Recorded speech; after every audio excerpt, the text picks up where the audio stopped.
নমস্কার বন্ধুরা, সব ভালো তো? আমি সুইগি ডেলিভারির কাজ করি। আমি কডার সুইগি ডেলিভারি হিসাবে কথা বলতে চাই। কারণ এখন আমাদের কোম্পানি যেই নিয়মটা করে দিয়েছে সেটা হলো তোমার 10 মিনিটে যাবে, 12 বা 13 মিনিটে চলে আসবে। মানে তোমার আসার টাইম 2-3 মিনিট এক্সট্রা দেবে, আর 10 মিনিটে তোমার যেতে হবে, মালটা পৌঁছে দিতে হবে।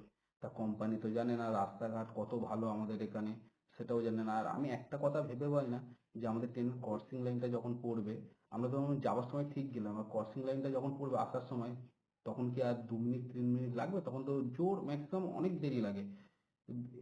এইদিকে লোকাল ট্রেনের লাইনগুলো পড়লে ম্যাক্সিমাম তোমার 7-8 মিনিট তো দেরি লাগেই। আর যদি দেরি হয়, তোমার আইডি বন্ধ করে দেবে কিছুক্ষণের জন্য। আর বন্ধ করে দেওয়া মানে তোমার, মানে একদিন কাজ করবে, তুমি যেই বকশিসটা পাবে, মানে এক্সট্রা যেই টাকাটা পাবে, সেই টাকাটা তুমি পেলে না। এই হলো আজকাল সুইগি ডেলিভারি, মানে সব, আমি শুধু সুইগি বলছি না, এই ব্লিঙ্কিট বলুন, সুইগি বলুন, জেপ্টো বলুন, আরো কোম্পানি একই নিয়ম করে দিয়েছে। তাহলে কোম্পানি আর কি বলবো, আমরা তো নিজেরাই চাই যত তাড়াতাড়ি যাব, ডেলিভারিটা দেবো, তত তাড়াতাড়ি পিক আপ করে আবার তাড়াতাড়ি চলে আসবো, এলে কি মালটা, আরেকটা মাল পিক আপ করতে পারবো।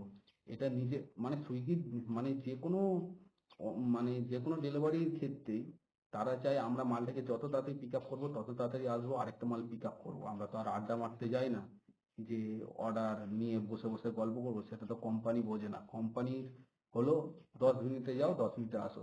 আর এই 10 মিনিটে একটা অ্যাম্বুলেন্সকে ফোন করলেও আর্জেন্ট আসে না।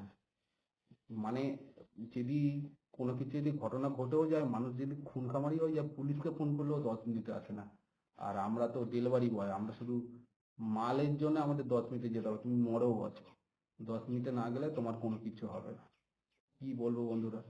আর দু একটা অনার তো আছেই, ফোন করে আপনি কোথায়, এখনো অব্দি এলেন না কেন, এতক্ষণ লাগছে কেন? আরে বাবা, আমরা যতটা তাড়াতাড়ি চেষ্টা করার আমরা যাই, উপায় নেই। কত তাড়াতাড়ি যাবো, উপায় নেই, কি করব। তা যাই হোক বন্ধুরা, কেউ খারাপ ভাবে নেবে না, 5টা আঙুল তো সমান হয় না। যাই হোক, আমি কোনো কাউকে, মানে মানুষদের নিয়ে আমি বলতে চাই না, আমি আমার কোম্পানিকে নিয়েই বলতে চেয়েছি এই কথাটা। তা যাই হোক বন্ধুরা, কেউ খারাপ মাইন্ডেই নেবেন না। আর আমার যদি কোনো ভুল হয়ে থাকে আমাকে ক্ষমা করে দিও। আমার যদি কোনো ভুল হয়ে থাকে বন্ধুরা, আমাকে ক্ষমা করে দেবেন।